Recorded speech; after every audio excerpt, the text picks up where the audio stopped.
Hello दोस्तों, be wise and wealthy channel में आप सभी का स्वागत है। दोस्तों, इस वीडियो में हम डिटेल में एनालिसिस करेंगे लोधा डेवलपर्स आईपीओ का। जी हाँ दोस्तों, जैसा कि आपको पता होगा अगले हफ्ते ये आईपीओ ओपन हो रहा है, तो उससे पहले हमको कंपनी का बैकग्राउंड चेक करना बहुत जरूरी है। कंपनी करती क्या है, कंपनी का बिजनेस मॉडल क्या है, कंपनी के वैल्यूएशंस कैसे नजर आ रहे हैं, फंडामेंटल्स क्या है, फाइनेंशियल्स क्या है, और क्यों मैंने इसको दोस्तों डार्क हॉर्स कहा है और क्यों यहाँ पर लिस्टिंग गेन मिलने की उम्मीद जताई जा रही है, ये मैं आपको बताऊंगा वीडियो के एंड में। उसके पीछे क्या रीजन है, क्या लॉजिक है, अप्लाई करना है या अवॉइड करना है, ये भी बताऊंगा। तो काफी इन्फॉर्मेटिव वीडियो होने वाला है दोस्तों। अच्छा लगे तो लाइक जरूर कीजिएगा।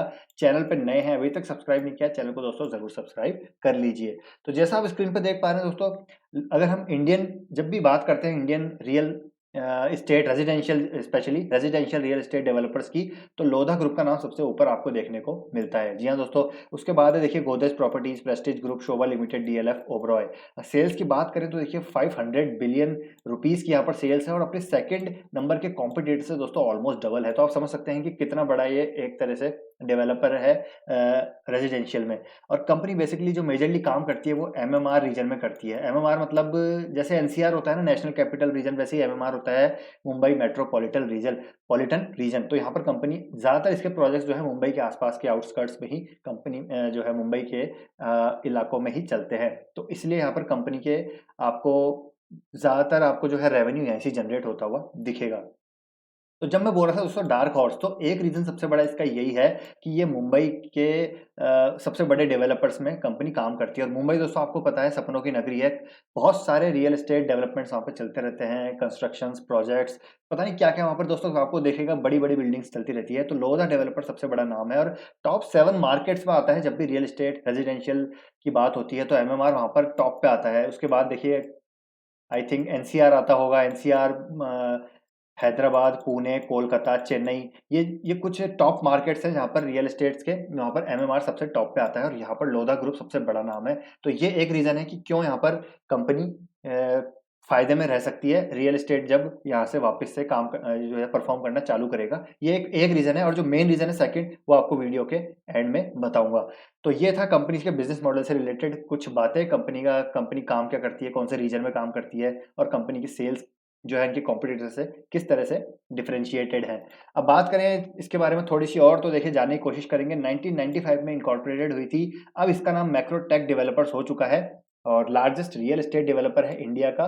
कंपनी प्राइमरीली एंगेज जो है अफोर्डेबल रेजिडेंशियल रियल एस्टेट में है और अब धीरे धीरे ये company commercial real estate developments में भी जा रही है और एंटर कर चुकी है ऑलरेडी, और बड़े बड़े इसके एक्सपेंशन प्लान है कमर्शियल रियल एस्टेट डेवलपमेंट में।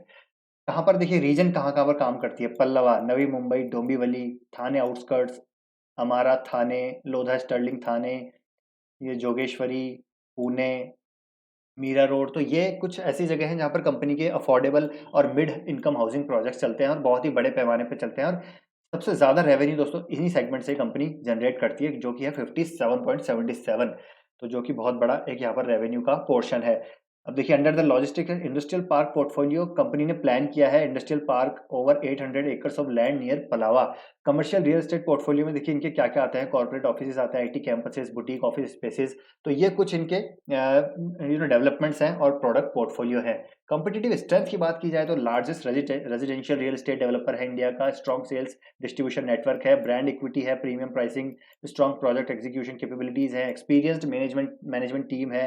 कंपनी के प्रमोटर्स हैं अभिषेक मंगल प्रभात लोधा, राजेंद्र नरपतमल लोधा, एंड ये कुछ ट्रस्ट है जो कंपनी के प्रमोटर्स हैं।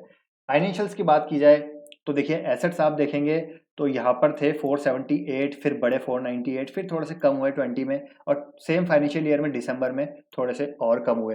तो जैसा कि आपको पता है दोस्तों, देखिए रियल एस्टेट सेक्टर है काफ़ी टाइम से अंडर परफॉर्म कर रहा है, तो उसकी वजह से भी आपको रियल एस्टेट सेक्टर्स में जो कंपनी है उनके रेवेन्यू और टॉप लाइन में आपको ग्रोथ ज़्यादा देखने को नहीं मिलेगी। तो सेम इसी के साथ भी यही हो रहा है। देखिए रेवेन्यू आप देखेंगे 137 था और फिर 119 हुआ, ये मिलियंस में है। फिर यहाँ पे बढ़ के थोड़ा सा ज़्यादा हुआ और अब देखिए सेम फाइनेंशियल ईयर 20 में 31604। तो रेवेन्यू आप देखेंगे इनकंसिस्टेंट है और एक तरह से स्टैग्नेंट है, ज़्यादा इसमें कुछ वेरिएशन हुआ नहीं है। प्रॉफिट आफ्टर टैक्स पे आप देखेंगे तो कम होता गया है प्रॉफिट। देखिए 1700 करोड़ से कम हुआ, 1600 करोड़ हुआ, फिर 744 करोड़ हुआ, अब नेगेटिव में।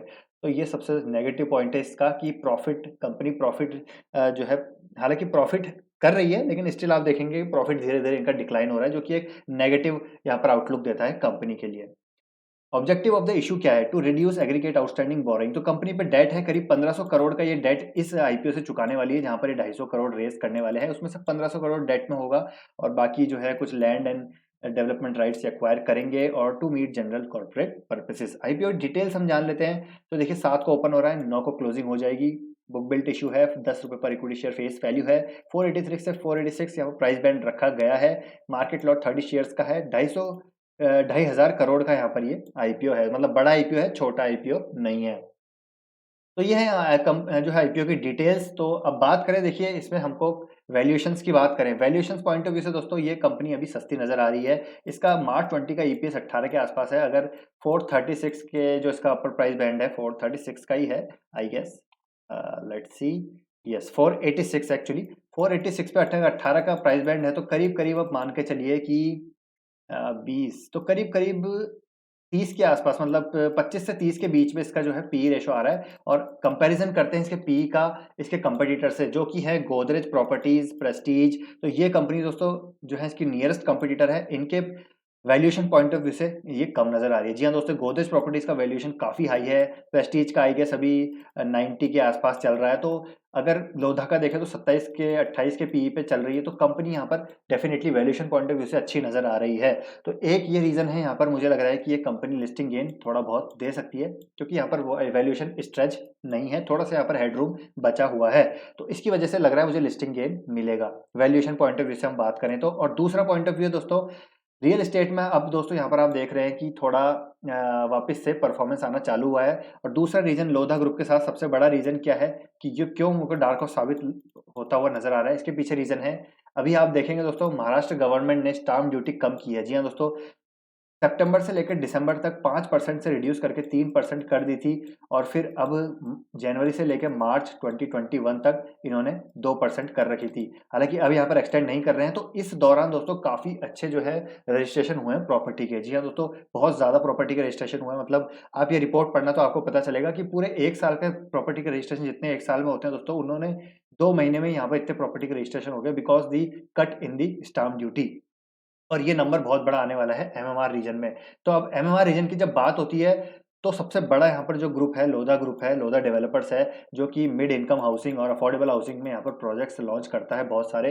तो मोस्ट प्रोबेबली दोस्तों इनकी अब की बार टॉप लाइन अच्छी खासी होने वाली है दिसंबर क्वार्टर में और मार्च क्वार्टर में। तो ये चीज़ है कि इनके लिए यहाँ पर प्रॉफिटेबल हो सकती है। तो इसलिए यहाँ पर डार्क और साबित होती हुई नजर आ रही है, जिसकी वजह से मुझे लग रहा है इसके लिस्टिंग गेन भी मिल सकते हैं। और थोड़ा सा यहाँ पर अब जैसे आपको पता है रियल एस्टेट सेक्टर अब परफॉर्म कर सकता है, मुझे लगता है, ऐसा मैं अज्यूम कर रहा हूँ, ऐसा मेरा मानना है कि अब रियल एस्टेट सेक्टर परफॉर्म करेगा, क्योंकि जो इकोनॉमी एक पटरी पे आ रही है, इकोनॉमी पटरी पे आ रही है, तो इसके साथ साथ रियल एस्टेट भी पटरी पे आ सकता है। तो इसकी वजह से यहाँ पर लोधा डेवलपर्स को भी थोड़ा बहुत फायदा हो सकता है। और ये इस आईपीओ की जो मनी आएगा, जो पैसा आएगा, जो प्रोसीडिंग्स आएगी, उससे अपने डेट भी कम करेगी। तो इनकी बैलेंस शीट भी थोड़ी सी मजबूत होती हुई नजर आएगी। इसलिए मैंने यहाँ पर डार्क हॉर्स इसको बोला है।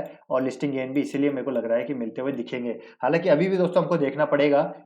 और दूसरे पॉइंट ऑफ व्यू वैल्यूएशन, और जो महाराष्ट्र सरकार ने स्टाम्प ड्यूटी कम की है, और तीसरा रीजन रियल एस्टेट का आउट परफॉर्मेंस मेरे को लग रहा है कि आता हुआ नजर आएगा आने वाले समय में, क्योंकि इंफ्रास्ट्रक्चर को भी काफी एक बूस्ट मिला है बजट में। तो it is directly related to the real estate sector.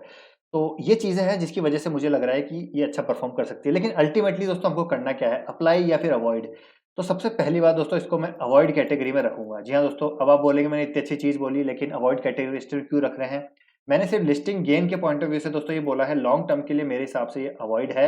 Listing gain भी हमको तब देखना है जब इसके सब्सक्रिप्शन अच्छे आएंगे, पहले दूसरे दिन के ग्रे मार्केट प्रीमियम यहाँ पर कुछ दिखाई देगा, तभी हमको यहाँ पर अप्लाई करना है। वैसे कंप्लीटली अवॉइड है।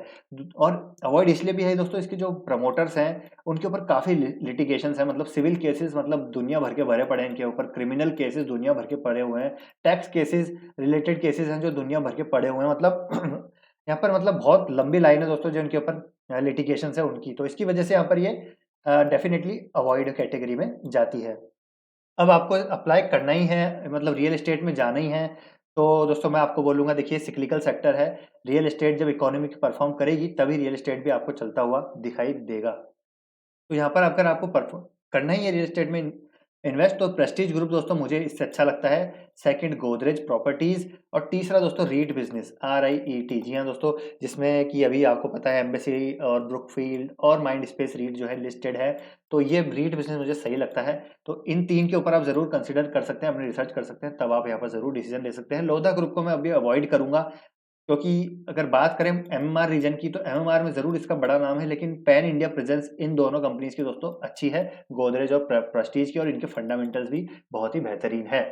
तो ये था दोस्तों पूरा एनालिसिस। यहाँ पर मैंने आपको हर चीज बता दी, कंपनी से रिलेटेड अप्लाई करना है, अवॉइड करना है, और अपना यहाँ पर पॉइंट ऑफ व्यू रखने की कोशिश करिए, डिटेल यहाँ पर एनालिसिस करने की कोशिश किया। तो आई होप ये एनालिसिस आपको पसंद आया होगा। पसंद आया तो दोस्तों लाइक जरूर कीजिएगा। आपका लाइक दोस्तों हमारी मोटिवेशन ऐसे ही बनाए रखेगा, ताकि हम आपके लिए ऐसी एफर्ट डाल के और इन्फॉर्मेटिव कंटेंट ला सके। तो चैनल पर नए हैं, अभी तक सब्सक्राइब नहीं किया, चैनल को जरूर सब्सक्राइब कर लीजिए। तो मिलते हैं दोस्तों नेक्स्ट वीडियो में। Till then take care, bye bye.